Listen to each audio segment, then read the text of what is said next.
Galar, Galarian, Alola, Alolan. Does that mean Jhoto... JOHTOIAN? Or would it be Jhotoese? Jhotish? Jhotic? Jot? Jhotoian? I'm not even sure if that's all of them. Kanto? Kantish? Kantite? Kanto? You know, even in the real world, who gets to decide the naming scheme of all these regions? Did we all get together and choose? I'm sure some people were invited to that meeting. I mean, we've been naming each other things for centuries. Some countries aren't even that old. I'm looking at you, South Sudan.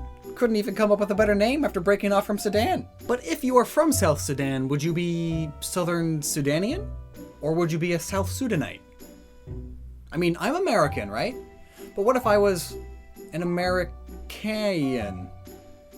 Amerikish? Amerikese?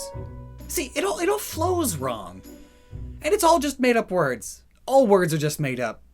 Why do some things sound right when everything's just made up? So applying that to Pokemon, that'd be like calling a Galarian a Galarn. Galarish. It just doesn't work.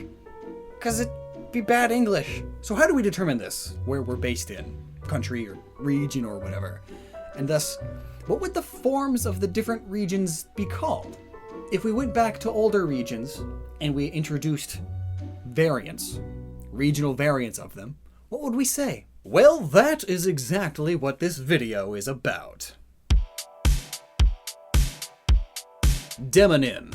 It's called a demonym, and that's not the evolution of impotent. That's an actual term that in no way relates to demons or nymphs. Breaking demonym down, we get nym, a suffix from Greek meaning name, and demon, from Greek for name, clan, tribe, and also from Latin for of a clan. And it's also used to mark specific groups of people. Thus its similarity to denote, which means to be a mark or sign of, or to be a name or designation for. Thus, a demonym is what we call words like Canadian, Californian, Scottish, Oregonian, etc. So how do we take a name of a country or region and get its demonym? Or adjectival? That's another thing. One refers to the people, the other refers to things within it. Like, for example, this pastry is Danish. It comes from Denmark, and it was made by the Danes. Yeah. So just know that I'll be using the more colloquial idea here, which means I'll be talking about both of them at the same time basically, even though they're technically, if you want to be nitpicky, not the same thing. I'm referring to both. You know? Plus, a lot of them are the same anyway, you know? I'm an American. Have some delicious American cheese flavored product. So where do these words come from? Well, that all comes down to a few things. A few things that, according to the world map, is a topic of debate. The world's demonyms have their names based loosely on whatever the person who named it decided, and thus whatever became common. Ain't language great, but there has to be some rhyme or reason to it. Maybe we can figure that out. Well, for instance, it always includes the country of origin in it, and oftentimes can pull from the region as a whole. And thus, we can probably start to notice some distributive patterns right away. For instance, while there are obviously exceptions to all of these, ish is mainly used for European nations. British, Swedish, Polish, French. It's the same sound. The E suffix, which is actually the letter I, is common for nations in the Middle East. Iraqi, Saudi, Israeli. Ik and seem to occur only after the word land, like Icelandic or Newlander. But the others seem to be more random. So it mustn't be wholly geographical, because then all of the Pokemon regions near each other would be the same. You know, come to think of it, it would make the most sense if these words came about due to the original languages and their roots. For instance, if we look into Latin, we find the suffixes ian, and regularly. In fact, ian means place in Latin. So it almost makes perfect sense to name a location with the suffix of place, such as Galarian, a person of the place of Galar. So regions that have Latin-based languages would likely end that way. Then looking further into it, "-ese" is an Italian Latin suffix. But then why do they call themselves Italians? Oh, right, the Italians didn't name Italy. The Romans did. But you know what the Italians did do? by which I mean Marco Polo and other such Italian traders, they found a lot of the New World along with frequent traveling to the Far East. Japan, China, all the way down south to Vietnam. Thus, Japanese, Vietnamese, Chinese. They're all Italian. Suddenly, Mario makes so much more sense. Heck, even Japan is an exonym, meaning a name given to a place from outside of that place. The Japanese name of Japan is Nippon, and to refer to the people, it's Nihonjin. Heck, even their name for China or Chinese is different. Chugoku. Eastern versus Western world stuff, man. Let's get back on track. The suffixes and ik we see having Germanic roots, although again it's mixed with Latin's greedy tendrils commonly found in Western language. But it seems that always follows land as per rules of Latin. However, it seems like when talking about a person from a land place, you normally use as in Icelander, but when saying it as an adjective, it's ik, like an Icelandic storm.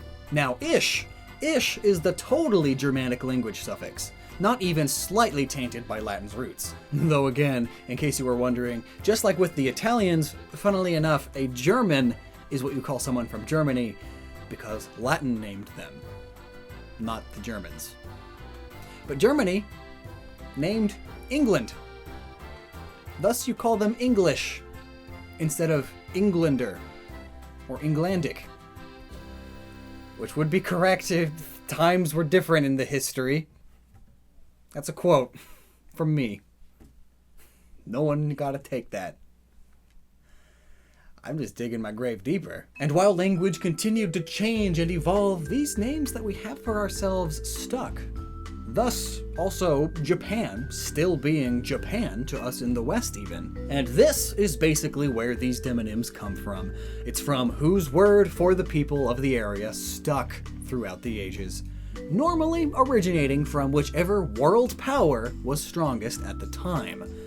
Though that's not to say they can't change. For instance, the modern term for an Israeli is just that, but originally they were referred to as Israelites, because at the time, Greece was all powerful and stuff, something about an empire, and ite was their word for ground or land, and all things associated with it. Which, fun fact, is also why a load of minerals and rock-related words also end with ite.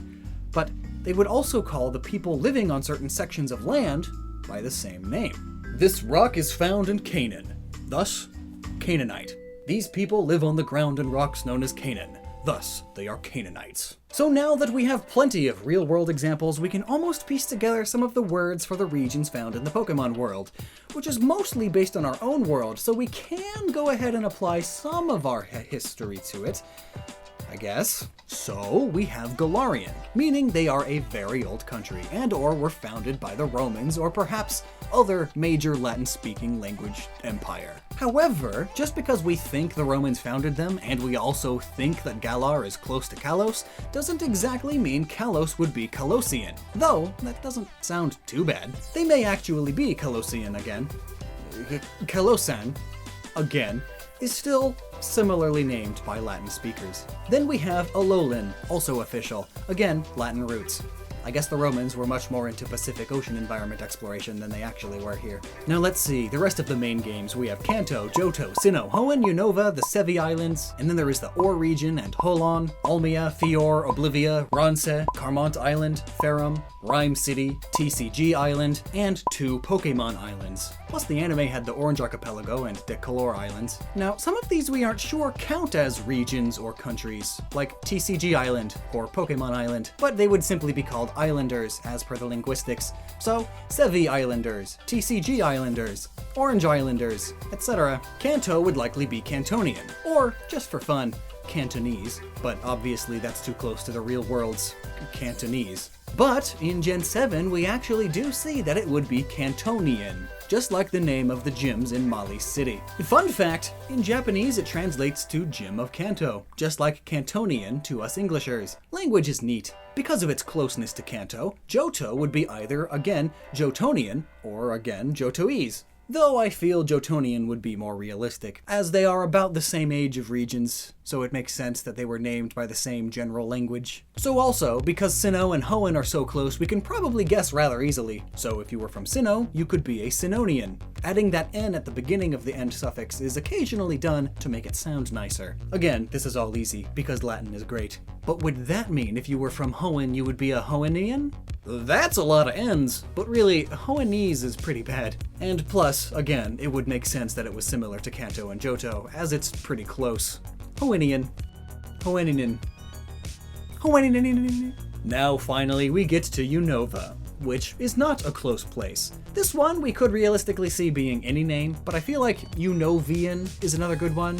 Like, it's just the same as the others. But ultimately, UNOVIAN is also good, as this region is based off of America, and American is the demonym. But if the Pokemon world all speaks one language, then it's probably UNOVIAN. But I like UNOVIAN more myself. Now then, the side games. We have a lot less real information to go off of for these regions, so let's just go fast. The Or region's people would be called Orinian.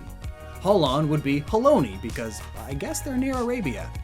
Ulmia to Ulmian, Fior to Fioran, Oblivia could be Oblivian, but that may sound too much like Oblivion. Stop!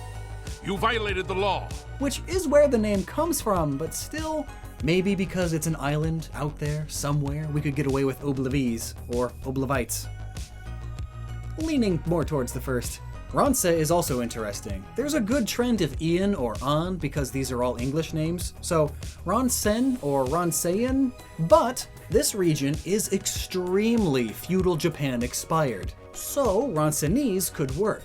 Or perhaps to use an endonym instead of an exonym, we could apply the local Japanese way of saying it. So in this case, Ransei-go. Rhyme City isn't really a country or region, but you could be a rhymer if you were from Rhyme City, as most cities follow the land scheme, like if you are from London, you'd be a Londoner. Some exceptions apply though. Normally if the name ends in ing, you'd be ite. Ferrum would be Ferrumian or Ferrumian or something, though honestly Ferrumic sounds cooler. I guess we don't know exactly where that one's based. Or most of these really. Then Passio would be Passimian. That was a joke. Passionian? Passionan? That sounds right.